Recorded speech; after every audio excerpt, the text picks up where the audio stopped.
Seguiremos agora com a infância na Idade Média. Bem, tratamos aqui de uma época diferente, onde o modo de vestir, o modo de pensar, o modo de se relacionar, a própria construção familiar, a maneira de produzir e trabalhar eram completamente diferentes de como conhecemos hoje. As construções sociais e culturais eram outras. Na Idade Média, não era feita uma distinção das etapas de desenvolvimento humano. É inegável que as crianças tinham, sim, a sua existência biológica reconhecida. Elas eram tidas como inexperientes e incapazes de lidarem com situações sociais mais complexas, porém, isso até aos 7 anos de idade. Assim que a criança começava a falar, a se comunicar melhor, a tornar-se independente da mãe, abre aspas, a criança era inserida no meio social. Ali, no meio social adulto, ali a criança construía as suas relações, trabalhando com os adultos. A criança aprendia sobre o ofício à medida que os ajudavam no trabalho. Ela não vivia as etapas da vida como conhecemos hoje. A criança não recebia um tratamento especial. Havia uma ausência do sentimento de infância, uma ausência de uma consciência social acerca da infância, que podia ser percebida até mesmo na própria família. As crianças tinham a sua infância negada. No entanto, o historiador francês Philippe Arrier nos pede atenção quando se trata desse termo sentimento de infância, desse conceito de sentimento de infância. Porque, a princípio, a primeira vez que nos deparamos com esse conceito, nós podemos associá-lo a afeto. E, segundo Arrier,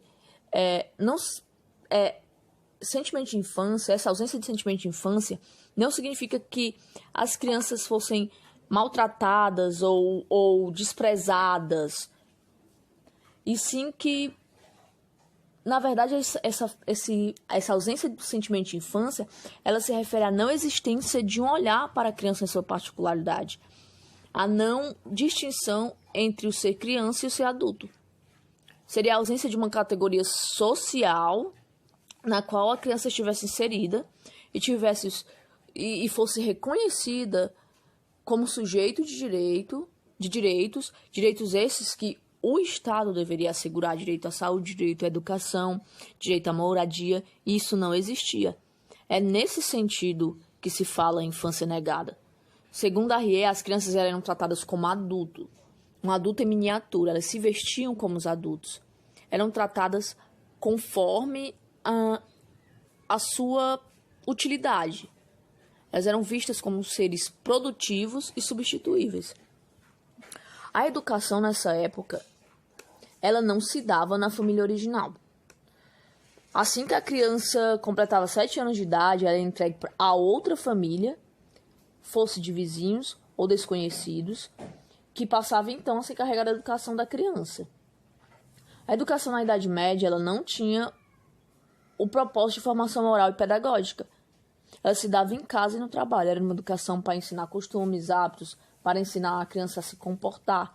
Uma educação que tinha como propósito a formação do sujeito responsável. O que seria esse sujeito responsável? Seria um sujeito servil, um sujeito pronto para o trabalho.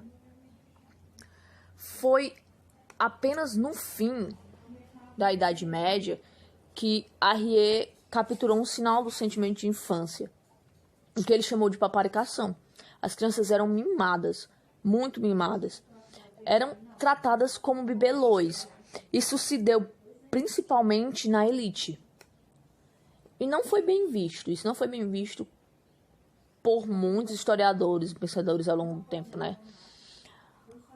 Apesar de essa paparicação não ser bem vista, ela marca o início do processo de mudança que leva ao surgimento do verdadeiro sentimento de infância.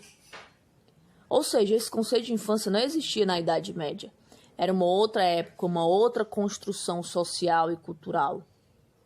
E a infância, ela é uma construção social e cultural. Esse conceito de infância, ele não existia na Idade Média. Que isso fique bem claro, a infância como conhecemos hoje não existia na Idade Média.